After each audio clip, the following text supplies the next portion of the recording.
નમસ્કાર, હું નિકેતા પરમાર. બીબીએન ન્યૂઝમાં આપનું હાર્દિક સ્વાગત છે. ચાલો કરીએ એક નજર આજના મુખ્ય સમાચાર પર.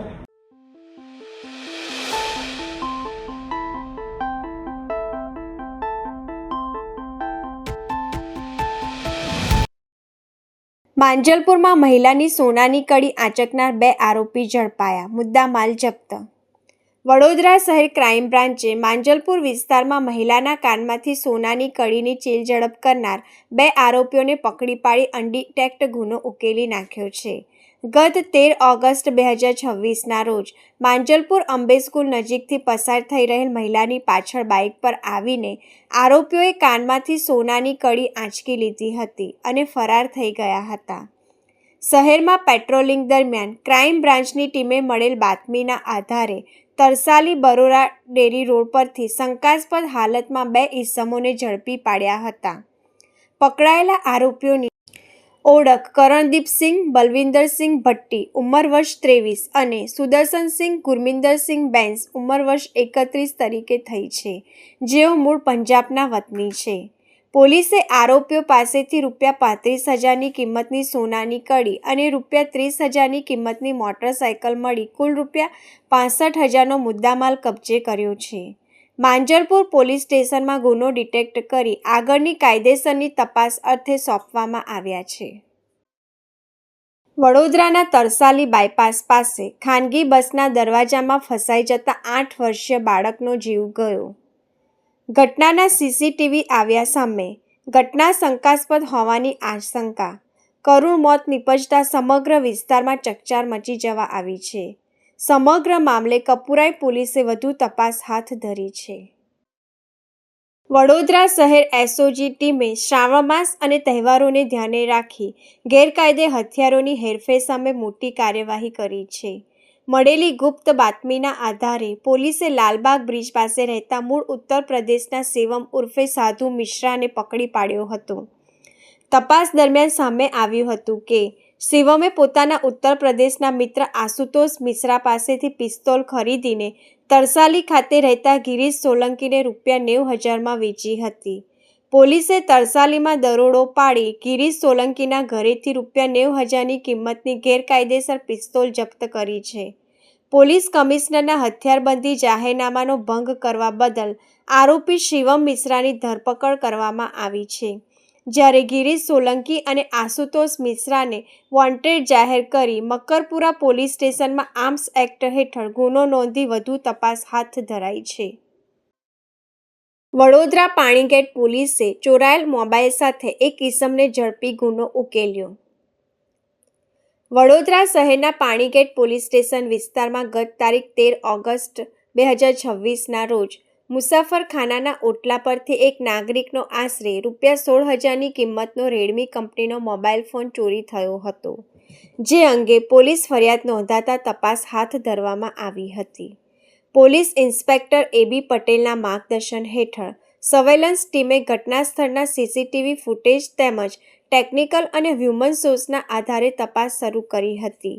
તે દરમિયાન ચોક્કસ બાતમીના આધારે આરોપી એઝાઝ મહંમદ અબુતાલિબ ઉર્ફે કાલુભાઈ શેખ ઉંમર વર્ષ 30 રહેઠાણ પાણીગેટ વડોદરાને ચોરાયેલા મોબાઈલ સાથે ઝડપી પાડવામાં આવ્યો હતો.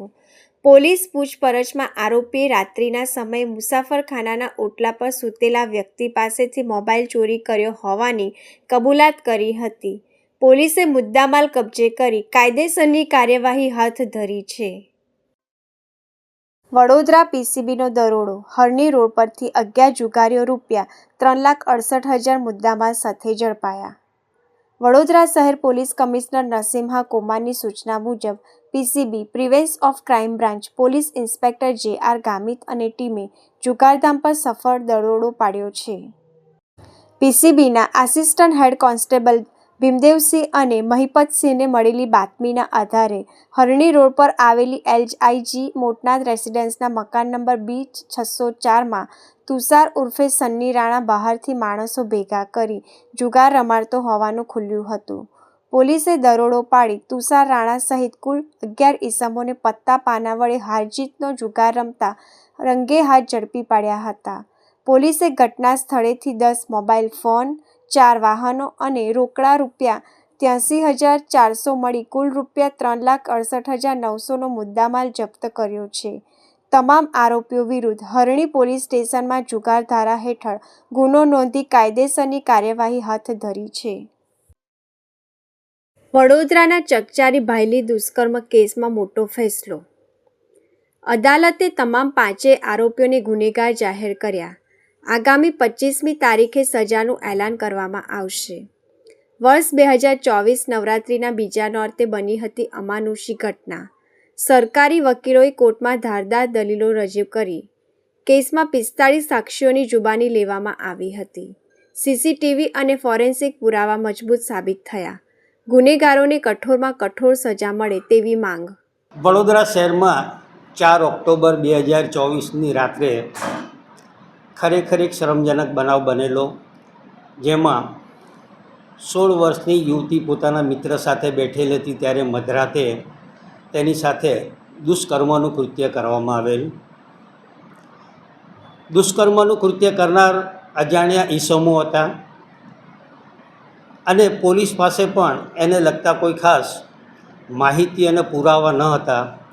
તેમ છતાંય વડોદરા શહેર ડીસીબી પોલીસ અને વડોદરા તાલુકા પોલીસે ખૂબ જ મહેનત કરી અને દુષ્કર્મ કરનાર 5 વ્યક્તિઓને ધરપકડ કરી અને તેમની સામે ચાર્જશીટ કરેલું. પોલીસે આ કામે ઘણા બધા પુરાવા મૂકેલા હતા અને કેસની ઇન્સાફી કાર્યવાહી કોર્ટ સમક્ષ શરૂ થતાં સરકારશ્રી દ્વારા એ કેસની ઇન્સાફી કાર્યવાહી માટે સુરતના મુખ્ય જિલ્લા સરકારી વકીલ શ્રી નયનભાઈ સુખડવાલા, વડોદરાના મુખ્ય જિલ્લા સરકારી વકીલ શ્રી અનિલભાઈ દેસાઈ અને મારી ખાસ સરકારી વકીલ તરીકે નિમણૂક કરેલી. આ કેસની શરૂઆત થતાં અમે આ કેસ સાબિત કરવા કુલ 45 સાક્ષીઓને તપાસેલા, જેમાં ભોગ બનનાર, એની માતા, એનો મિત્ર, એનો ભાઈ, ડૉક્ટર્સ, ફોરેન્સિક સાયન્સ અને અન્ય પુરાવા સાથે કુલ 315 દસ્તાવેજી પુરાવા રજૂ કરવામાં આવેલા. આજરોજ નામદાર કોર્ટે પ્રોસિક્યુશન તરફે રજૂ કરવામાં આવેલ તમામ પુરાવા માન્ય રાખી અને 5 આરોપીઓને સામૂહિક બળાત્કાર અને અન્ય ગુના માટે તકસીરવાન ઠરાવેલા છે. 5 આરોપીઓને આજે નામદાર કોર્ટે ગુનેગાર ઠરાવતા તેમને કેટલી સજા કરવી તે અંગેની સુનાવણી 25 તારીખે આગળ મુકરર કરવામાં આવેલી છે. દુષ્કર્મના કેસમાં પ્રોસિક્યુશન તરફે સંયોગિક પુરાવાના દરેક કડીઓ નામદાર કોર્ટ સમક્ષ શંકારહિત રીતે પુરવાર કરવામાં આવી. આ ગુનાની શરૂઆતમાં 5 પૈકી 2 આરોપીએ ભોગ બનનાર સાથે શારીરિક છેડછાડ કરેલી અને ત્યાર પછી 3 જણાએ સામૂહિક બળાત્કાર કર્યો હતો. બળાત્કાર કર્યા પછી પાછા 5 જણ ભેગા થયા તેના સીસી ફૂટેજ પણ નામદાર કોર્ટે માન્યા છે. સીસી ફૂટેજ એના સર્ટિફિકેટ સાથે કોર્ટમાં અમે રજૂ કર્યા. ભોગ બનનારનો મોબાઈલ પણ લૂંટી ગયેલા એ લૂંટ એ પણ કોર્ટે માની છે. પુરાવાનો નાશ કરવાને માટે વિશ્વામિત્રી નદીમાં મોબાઈલ ફેંકી દીધેલો અને એ શોધવાને માટે ફાયર બ્રિગેડના અધિકારીઓ અને એની જુબાનીઓ પણ માની છે. મેડિકલ પુરાવો પણ કોર્ટે માન્યો છે. એટલે જે સંયોગિક પુરાવાનો જ્યારે કેસ હોય તે વખતે દરેક સંજોગની કડી મળવી જોઈએ તે રીતનો પુરાવો કોર્ટમાં પ્રોસિક્યુશને રજૂ કરવો પડે. તો એ રીતે પુરાવો અમારી પ્રોસિક્યુશન ટીમ અને પોલીસે મળી અને કોર્ટ સમક્ષ રજૂ કર્યો. કોર્ટે એ પુરાવાને સંતોષજનક માન્યો, એમાં કોઈ શંકા નહીં માની અને તમામ આરોપીને આજે કસૂરવાર ઠેરવા છે. કસૂરવાર ઠેરવા પછી આરોપીને કેટલી સજા કરવી એ બાબતે અલગથી દલીલ કરવી પડે કાયદા પ્રમાણે, અને એ દલીલ 25 તારીખે રાખવામાં આવી છે. ગુનાની ગંભીરતા જોતાં આમાં 3 પ્રકારની સજાની દલીલ થઈ શકે. નંબર 1 ફાંસીની સજા, નંબર 2 આજીવન કેદની સજા એટલે જિંદગીના અંતિમ શ્વાસ સુધી આરોપીને જેલમાં રાખવો, અને ઓછી સજા એટલે 20 વર્ષની સજા. આ 3 પ્રકારની સજાની જોગવાઈ ઓછી અને મેક્સિમમ સજા આટલે સુધીની છે. એટલે એ બાબતે આને મહત્તમ સજા કેમ કરવી જોઈએ તેની દલીલો પણ પ્રોસિક્યુશન તરફથી રજૂ કરવામાં આવશે. ઘણા બધા કેસ તમે લોકો હેન્ડલ કર્યા હશે, લડ્યા પણ હશે, પરંતુ એક નાની દીકરી સાથે ગેંગ રેપ થયો હતો અને આજે સજા ફટકારવામાં આવી છે. કેટલો ન્યાય મળ્યો દીકરીના પરિવારને અને એક ખુશીની વાત પણ છે. પહેલી તો વાત કરું કે આ દુષ્કર્મનો જે બનાવ છે ખરેખર ખૂબ ગંભીર બનાવ કહેવાય. સમાજમાં આવા બનાવો બનવા ના જોઈએ. દીકરીને આજે હું એવું કહું છું કે દીકરી અને એના પરિવારને ન્યાય મળ્યો છે એટલું જ નહીં, પ્રજાને પણ બરોડાની પ્રજા અને ગુજરાતની પ્રજાને પણ એક સંતોષ થયો છે કે દીકરીને ન્યાય મળ્યો છે. ઘણી વખત કેસ પુરવાર કરવાની પ્રોસિજરમાં ઘણા લોકો એવું વિચારતા હોય કે ન્યાય લંબાય છે, પણ ન્યાય લંબાતો નથી, ન્યાય ચોક્કસ રીતે થાય છે. એ રીતે આજે કોર્ટે સરસ ન્યાય કર્યો છે. દીકરી અને એના પરિવારને સમાજનો જે ન્યાય પ્રત્યેનો વિશ્વાસ છે એ વિશ્વાસ પણ વધાર્યો છે. અમારી ટીમ આ ચુકાદાને આવકારી છે. વડોદરાની અંદર જ્યારે નવરાત્રિના તહેવારો શરૂ થયા હતા તે વખતે આપણે સૌ જાણીએ છીએ કે વડોદરાની અંદર કઈ પ્રકારે ગરબાનું મહત્ત્વ છે, નવરાત્રિનું મહત્ત્વ છે. એવા સંજોગોમાં જ્યારે દીકરીઓ ગરબા રમવા જાય છે તે વખતે આ કામના આરોપીઓ પોતાનો ગુનાહિત ઇરાદો બહાર પાડવા માટે એક અવાવરૂ જગ્યા પર આ દીકરીને લઈ જાય છે અને એની સાથે સામૂહિક બળાત્કાર કરે છે. આ કેસની અંદર 5 આરોપીઓ હતા. નામદાર કોર્ટે આજે 5 આરોપીઓને આ નાની દીકરીની સાથે જે રીતે દુષ્કર્મ કર્યું છે એ તમામ ગેરકાયદેસરના કૃત્ય બાબતે આજે આ લોકોને કસૂરવાર ઠેરવ્યા છે, ગુનેગાર જાહેર કર્યા છે અને એ તમામ આરોપીઓને સજા જે કરવાની છે એ સજાને માટે તારીખ 25ના રોજ સજા માટેના દલીલો માટે કેસ મુલતવી રાખવામાં આવ્યો છે. નવરાત્રિના બીજા દિવસે જ આ પ્રકારનું દુષ્કૃત્ય થયું. એ દુષ્કૃત્યની અંદર તપાસ કરતાં પોલીસે ઝીણવટભરી બધી તપાસ કરી છે. આ વડોદરા શહેરની અંદર જે અલગ અલગ જગ્યાએ લગાવવામાં આવેલા સીસીટીવી કેમેરાના ફૂટેજનો પણ ઉપયોગ કરવામાં આવ્યો છે. અમારી સ્પેશિયલ પ્રોસિક્યુટરની ટીમ સુરતના મુખ્ય સરકારી વકીલ નયનભાઈ સુખડવાલા, વડોદરા શહેરના સિનિયર ધારાશાસ્ત્રી શૈલેષભાઈ પટેલ અને હું આ કેસની અંદર સ્પેશિયલ પ્રોસિક્યુટર તરીકે હતા ત્યારે અમે આ આખો ગુનો નિઃશંકપણે પુરવાર કરેલો છે. ગુનો પુરવાર કરવાની અંદર સાયન્ટિફિક એવિડન્સનો પણ ખૂબ મહત્ત્વનો રોલ રહેલો છે અને તમામ પાસાઓને દીકરીએ જ્યારે ચણિયાચોળી પહેરેલા હતા તેની ઉપર કઈ પ્રકારના ચિહ્નો ગુનેગારોના આરોપીઓના મળી આવેલા છે એ તમામ પ્રકારની ઝીણવટભરી તપાસ FSLની મદદથી તપાસ કરનાર અધિકારીએ કરેલી છે અને આ તપાસ કરનાર અધિકારીઓની આખી ટીમે આ વિગતવારનો ચાર્જશીટ રજૂ કર્યા પછીથી આજરોજ નામદાર કોર્ટમાં અમારા 3 સરકારી વકીલોની મદદથી આ કેસ આજે નિઃશંકપણે પુરવાર થયો છે અને 5 ગુનેગારોને સજા કરવામાં આવેલી છે, કસૂરવાર ઠેરવવામાં આવી છે. સિદ્ધેશ્વર ગ્રુપના બિલ્ડર પાનસુરિયા બંધુની ધરપકડ. સિદ્ધેશ્વર પ્રાઇમ પ્લસ બિલ્ડરોની ધરપકડ. સુરેશ પાનસુરિયા અને મનીષ પાનસુરિયાની ધરપકડ. અધૂરી સાઇટ રાખી ફરાર થતા ફરિયાદો નોંધાઈ હતી. હરણી પોલીસે કરી ધરપકડ. બુકિંગ એમાઉન્ટ લઈ સાઇટ અધૂરી રાખતા ઠેકરનાથ વિસ્તારમાં અનેકો રોકાણ કરી છેતરાયા. ઘણા મહિનાઓથી ફરાર હતા પાનસુરિયા બંધુ. ગઈ ફેબ્રુઆરી 2024માં દર્શિતભાઈ શાહે પોતાની ફરિયાદ આપેલી છે. પોતે 3 કરોડ જેવી રકમ છે એ સુરેશભાઈ પાનસુરિયા નામના જે વ્યક્તિ છે જે પ્રાઇમ પ્લસ કરીને કન્સ્ટ્રક્શન સાઇટ ચલાવે છે તેમાં રોકાણ માટે આપેલી અને રજિસ્ટર બાના ખાતે 1.5 થી 2% વળતર આપવા માટે જણાવેલું. શરૂઆતમાં એને થોડો સમય માટે વળતર આપેલું અને બાદ પછી વળતર બાબતે વાતચીત કરતા સુરેશ પાનસુરિયાએ કોઈ સંતોષકારક જવાબ આપેલો નહીં. આ બાબતે એને અવારનવાર કહેવા છતાં તેને વળતર બાબતે કોઈ પ્રત્યુત્તર નહીં મળતા તેણે પોતે ફરિયાદ નોંધાવી છે અને સુરેશ પાનસુરિયા તેમજ તેના બીજા અન્ય 3 ભાઈઓને પોતાના દીકરાના નામનું જે બાનાખત છે તેનું નામ કરેલું આપેલું છે. તેમના વિરુદ્ધ ચીટિંગની ફરિયાદ અને સાથે GPIDની ફરિયાદ આપેલી હતી. એ સામે અવારનવાર આરોપીના ઘરે અને બધી જગ્યાએ તપાસ કરતા આરોપી મળ્યો તો વચ્ચે નામદાર કોર્ટમાં રાહત લેવા માટે પણ ટ્રાય કરેલી પણ કોઈ રાહત ન મળે અને આજ રોજ એટલે કે ગઈકાલ રાત્રે તેને બાતમી રાહે વેમલી ખાતેના પોતાના ઘરેથી એને પકડી પાડેલ છે. આ જ બાબતમાં આપણે કહીએ તો બીજા બે સાહેદો છે કે જેના એકના 52 લાખ રૂપિયા અને એક 25 લાખ રૂપિયા છે, એને પણ આવુંથી ચીટિંગ એની જોડે કરેલું છે. એમાં એકની પાસેથી રજિસ્ટર બાનાકા છે, બીજાનું રજિસ્ટર બાનાકા છે, એને પણ તપાસમાં સામેલ, એટલે ટોટલ 4.5 કરોડ જેવી ચીટિંગ કરેલી છે. હજુ ફરિયાદો આવશે તો 100% કાર્યવાહી થશે. અને સાથે એ પણ જણાવવાનું કે આરોપીએ જે કાંઈ ચીટિંગ કર્યું છે તેની 3 ફરિયાદો 2018, 20 અને 26માં બાબોદ પોલીસ સ્ટેશનમાં 3 ચીટિંગની ફરિયાદો દાખલ છે. સાથે સાથે અમરેલીમાં 2021માં લેન્ડ ગ્રેબિંગનો ગુનો પણ દાખલ થયેલો અમને રેકોર્ડ ઉપરથી જાણવા મળે છે. સર, બીજી ઘણી એની સાઇટો છે અને ગરીબ જરૂરિયાતમંદ લોકોની પણ એક સાઇટ છે 11 ટાવરની કિશનવાડી પાસે. એ લોકોને 6 વર્ષથી પોઝેશન પણ નથી આપ્યા, છેતરપિંડી કરી છે. એક ફ્લેટ ઉપર 3 દસ્તાવેજો કર્યા છે, છેતરપિંડી કરી છે. એ બાબતે જો પબ્લિક આવે તો એના માટે શું અપીલ કરશો પબ્લિકને? ખાસ કાંઈ પણ એની સાથે ચીટિંગ થયું તો 100% તે પોલીસ સ્ટેશન જે સંબંધિત પોલીસનો સંપર્ક કરે અને પોતાની હકીકતથી વાકેફ કરે, જેથી એના વિરુદ્ધ કાર્યવાહી કરવા માટે પોલીસ તાત્કાલિક પગલાં લે. સાહેબ, અત્યાર સુધી એમને ક્યાં ક્યાં આશ્રય લીધો છે તો એ પણ ગુનેગાર થઈ શકે ને? હા, પોતો અમરેલીના સાવરકુંડલા છે ત્યાં રહે છે, પોતાનો વતની છે, એટલે પોતાના ઘરે અને આજુબાજુ પોતાના સમ વિસ્તારમાં થતો વાડી વિસ્તારમાં આશરો લેવાનું જણાવે છે.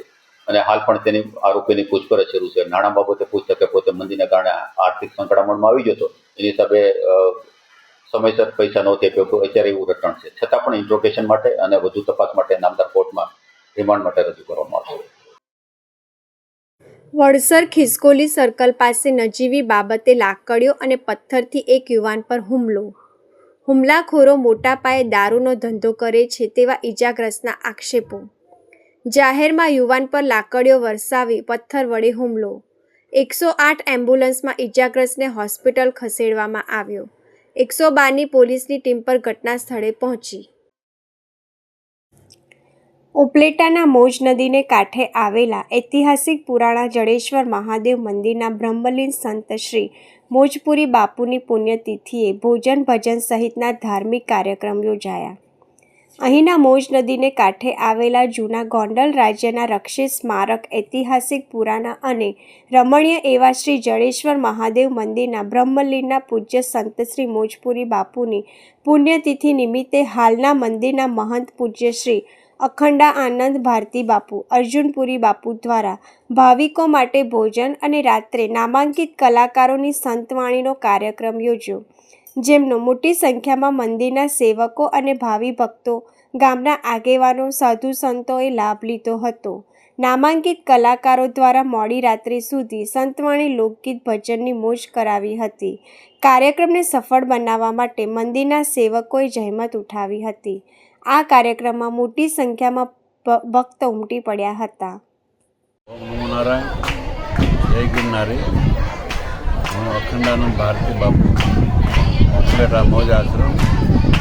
આજે અમારે જે બ્રહ્મલીન સંત મોજપુરી બાપુ હતા એની આજે 37મી પુણ્યતિથિ નિમિત્તે બટુક ભોજન અને ભક્તોનું આજ ભોજન કમસે કમ 800,000 ભક્તોનું ભોજન છે અને રાતના સંતવાણી રાખેલ છે. દરેક ભક્ત પ્રેમીને અમારા તરફથી ખૂબ ખૂબ અભિનંદન, આશીર્વાદ. મારું નામ લોકસાહિત્યકાર પ્રવીણભાઈ બારોટ. લોકસાહિત્યના કાર્યક્રમ વર્ષોથી કરીએ છીએ. અત્યારે ઉપલેટા મુકામે મોજપુરી બાપુનો આશ્રમ, મોજ નદી, મોજેશ્વર મહાદેવ, એમના મહંત શ્રી ભારતી બાપુ મહામંડલેશ્વર વિશંબર ભારતી બાપુના શિષ્ય એવા અખંડાનંદજી ભારતી બાપુ અત્યારે 36મી પુણ્યતિથિ નિમિત્તે એવા સમરથ સંત મોજપુરી બાપુની પુણ્યતિથિ નિમિત્તે આજનો આ કાર્યક્રમ બટુક ભોજન, સંત ભોજન, ભક્ત ભોજન, રાત્રે સંતવાણીનો કાર્યક્રમ. વર્ષોથી જે ભજન કરે છે, ભજન ગાય છે, કાયમી માટે અન્નક્ષેત્ર ચાલુ છે અને અહીં ભજન કરી મોજ આશ્રમને કિનારે સેવકગણોને ખૂબ ખૂબ એ આવકારે છે. અને એવા સમરથ સંતના સાનિધ્યમાં આપણે બધા આજે મળ્યા છે. અતિ પવિત્ર શ્રાવણ મહિનાનો દિવસ આજે મંગળવાર, એમાં મોજપુરી બાપુની આ 36મી પુણ્યતિથિ નિમિત્તે મળેલા તમામ ભક્તજનોને જય ગિરનારી. ઓમ નમો નારાયણ. તીર્થક્ષેત્ર ચાંદોદમાં નર્મદા કિનારે શ્રદ્ધાભેર શીતળા સાતમની ઉજવણી. માટીની પ્રતિમાનું પૂજન કરી પરિવારના સ્વાસ્થ્ય માટે પ્રાર્થના કરાઈ. પવિત્ર શ્રાવણ માસની શરૂઆત સાથે જ તહેવારોની ઝડી વરસી રહી છે, ત્યારે આજે શ્રાવણ સુદ સાતમના પવિત્ર દિવસે તીર્થક્ષેત્ર ચાંદોદ અને આસપાસના પંથકના શ્રદ્ધાળુઓ દ્વારા પરંપરાગત શ્રદ્ધા અને ઉલ્લાસ સાથે શીતળા સાતમની ઉજવણી કરવામાં આવી હતી. આ નિમિત્તે ઐતિહાસિક મલ્હારરાવ ઘાટ ખાતે નર્મદા કિનારે મોટી સંખ્યામાં ભાવિકો ઉમટી પડ્યા હતા અને શીતળા માતાનું પૂજન અર્ચન કરી ધન્યતા અનુભવી હતી. શ્રાવણ માસની સુદ સાતમની તિથિએ શીતળા માતાના પૂજનનો અનેરો મહિમા રહેલો છે. આ પરંપરાને જાળવી રાખવા માટે સ્થાનિક ભૂદેવો દ્વારા નર્મદા નદીની પવિત્ર માટીમાંથી શીતળા માતાની સુંદર મૂર્તિ તૈયાર કરવામાં આવી હતી. આ મૂર્તિનું ચાંદોદના ઐતિહાસિક મલ્હારરાવ ઘાટ પર વિધિવત સ્થાપન કરવામાં આવ્યું હતું. વહેલી સવારથી જ ચાંદોદ અને ગ્રામ્ય પંથકની મહિલાઓ તથા અન્ય ભાવિકો પૂજાપો લઈને ઘાટ પર પહોંચ્યા હતા. માતાજીની પ્રતિમાને દૂધ, જળ, કુમકુમ, અબીલ, ગુલાલ અને શ્રીફળ અર્પણ કરવામાં આવ્યા હતા. આ પર્વ પ્રકૃતિ જતન સાથે પણ જોડાયેલું હોવાથી ખાસ કરીને વિવિધ વનસ્પતિઓના વેલા માતાજીને અર્પણ કરી પૂજન કરવામાં આવ્યું હતું. શીતળા માતાજીને આરોગ્યના રક્ષક અને રોગોના અધિષ્ઠાત્રી દેવી માનવામાં આવે છે. શ્રદ્ધાળુઓમાં એવી દ્રઢ માન્યતા છે કે આ દિવસે માતાજીની સાચા હૃદયથી પૂજા કરવાથી ચેપી રોગો, અછબડા અને અન્ય બીમારીઓથી રક્ષણ મળે છે. ઘાટ પર ઉપસ્થિત શ્રદ્ધાળુઓએ માતાજીના સમક્ષ પોતાના બાળકો અને પરિવારના સદસ્યોના ઉત્તમ સ્વાસ્થ્ય અને દીર્ઘાયુષ્ય માટે વિશેષ પ્રાર્થના કરી હતી. ટાળા ભોજનનો મહિમા. લોકબોલીમાં ટાઢી શીરી તરીકે ઓળખાતા આ પર્વનું ગુજરાતભરમાં વિશેષ મહત્વ છે.